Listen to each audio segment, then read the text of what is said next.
Hey readers, welcome back to another video. If you're new here, my name is Paloma, and today's video is going to be my review of The Davenports by Krystal Marquis. So let's get started.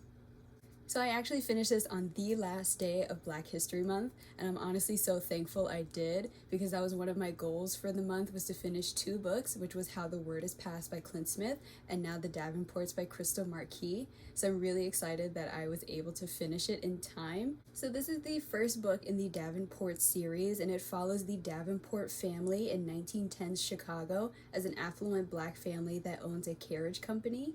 The main characters that we follow are Olivia, the eldest sister, Helen, the younger sister, Amy Rose, their maid slash best friend, and then Ruby, who is a family friend of theirs, and then their eldest brother John is also one of the main characters. He doesn't really get his own chapter, but he's interweaved into the story enough that you're like, okay, he has an important role to play in the story.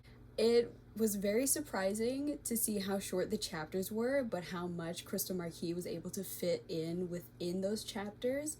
There was a lot of times where the resolution or the conflict happened quicker than it had arrived. That was one of my main issues with the book. It kind of just felt like, here's the conflict, and then maybe 2 or 3 paragraphs later, the solution was found. But other than that, because I typically don't read escapist historical fiction, I decided to have a lot of fun with it. And fun I did have. There were times in the book where I was like, my God, girl, stand up. Especially for Olivia. I think I need Olivia to stand up a bit more and kind of assert herself. But as the eldest daughter, and personally as an eldest daughter myself, I kind of see where she's coming from, where she's kind of like trying to follow the footsteps of her parents and the expectation that beholds. It was the same thing with John too, as the eldest son who's in line to inherit the carriage company, and maintaining that expectation that's supposed on him, especially with his relationship with Amy Rose, who's the maid. And then the same thing again with Helen. Helen's the younger sister, and if you've ever had a younger sibling, they're usually the more outspoken and brash and kind of defy the social expectations, and that's exactly who Helen is. I personally love that about her. I always love, the younger sibling character who's just like, I really don't care what you have to say, I'm gonna do it anyway. I think there's a lot of bravery in that, especially considering the time period that this is set in and how affluent the family is. There's an even extra added pressure to be one of the Black affluent families in Chicago during the 1910s. And even despite that, even despite all the etiquette lessons she takes, she knows exactly who she is and what she wants, and she's not gonna let anything stop her. So I liked Helen as a character. I think she was really great. If I were to read the rest of the books, hopefully she will live the life that she really wants, and I hope she does. The other character that I really liked the most was Ruby, which was their family friend. Ruby also comes from an affluent family, and she goes through a little bit of trials and tribulations herself because her father is trying to run for governor, and that, if you've ever had anybody in your family run for any kind of political office, it's actually really expensive. And so she goes through that bit of a trial where she wants to remain affluent, but the coin purse is shrinking, and she's got to figure out how can she keep living this affluent life. I think out of all the characters in the book, she had a greater arc, and I kind of wish the story had been about her. I was really excited for her character, especially when her love interest came along. I think Krystal Marquis did a really great job at examining, what it means to actually discover yourself and what you actually want. And she did a really great job through Ruby Rose, who kind of had one vision of what she wanted in life, much like Olivia, but with Ruby, it was a bit more straightforward because her family was more straightforward about it. And so when she meets her love interest, Mr. Barton, she's kind of thrown out of a loop, and she kind of feels like, I don't really know what's happening here. I don't know why I'm feeling the way that I'm feeling, but I can't stay away from him.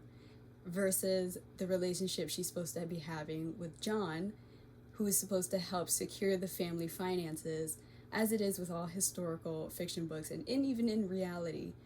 And I I loved Ruby's arc. If you like one-sided fake romance, I think you're gonna like Ruby's character a lot, especially as she starts to mature throughout the book. And I just had a really great time with her character. I don't want to say I didn't care for, but I personally think she could have been left out, is Amy Rose. I think Krystal Marquis did a good job of setting up the distance between growing up in the affluent black household who also has a child servant, if you will, working for the family, who grows up to be friends with the family that they're working for, and suddenly as they're getting older and they have different priorities, the distance that comes between them. But I think she wanted Amy Rose to be one thing, and then I think the character decided to take over and lead itself into a different way, because Amy Rose's main goal was to open up a salon, and she had the opportunity to go out west to California and start a new life over there when she realized the life she was living in Chicago, wasn't up to par. And I kind of know why Krystal Marquis decided to keep Amy Rose in Chicago rather than take her out west. I personally think for Amy Rose's character and how she's written, I think she would have had a better time in California. I think it would have propelled her to start that business even sooner than if she would in Chicago, because now, and without spoiling the book, she has a new set of trials and tribulations that involve the Davenports, which was really the last thing she kind of ever wanted. And if I were to read the next book, I really hope Amy Rose kind of stands her ground and finds a way to distance herself from the Davenports, but in a respectful way, because I think she would be able to flourish outside of that shadow, and maybe then I'll like her a little bit more. But because she's so accustomed to the Davenport family and what they've meant to her and her mother, she needs to find her own self and identity outside of the Davenports, and hopefully she does. So because I don't really read escapist historical fiction, I think the only other escapist historical fiction book I've read is the Bridgerton series, and even then I only read Queen Charlotte and The Viscount Who Loved Me, which was Kate and Anthony's book. I did think this book was a little lacking in character depth. There were glimpses where some of the characters, especially Olivia, she starts to think for herself a bit more, and you think, oh, she's gonna dive a bit deeper into this emotion, and then suddenly something or the other happens, and then it's completely never talked about again until another situation propels that forward. So she never really got to sit down and kind of think, what it is that makes her her. She was kind of pushed in different directions just to see what it is that she wants, and she thought she wanted it with one of her love interests, and I think it could have gone a bit deeper depending on the ending of the story, because it's set up to be as part of a series. The ending of the book alludes to the next part of the book, and so because of that, I can see where Krystal Marquis was going with that, with waiting to probably add more depth into the next part of the series. But again, it is historical escapist fiction, so you're really just mostly supposed to have fun with it. I just think if you're going to allude to deeper feelings and or themes, I think you should really stick with it and not just kind of allude to it.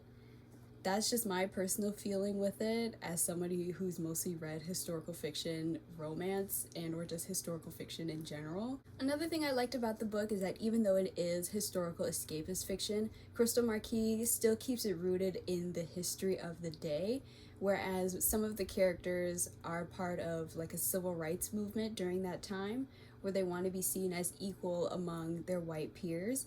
And one of the characters, usually with escapist historical fiction, there's usually a character that kind of doesn't realize the actual opulence and life that she's living, and so she's able to kind of open her eyes to the reality of the people that are kind of below her, and as well as the reality of the people around her that are intertwined with this civil rights movement, and she's able to open up and kind of view the world in the way that the civil rights people are kind of viewing it and pushing forward, you know, for that change. And I think Krystal Marquis did a really great job of kind of crafting that story to intertwine with the Davenports, because even though they are affluent and some of the characters were actually born into slavery and escaped slavery, you kind of feel like once you reach that certain level of success, you know, your past is kind of forgotten, and or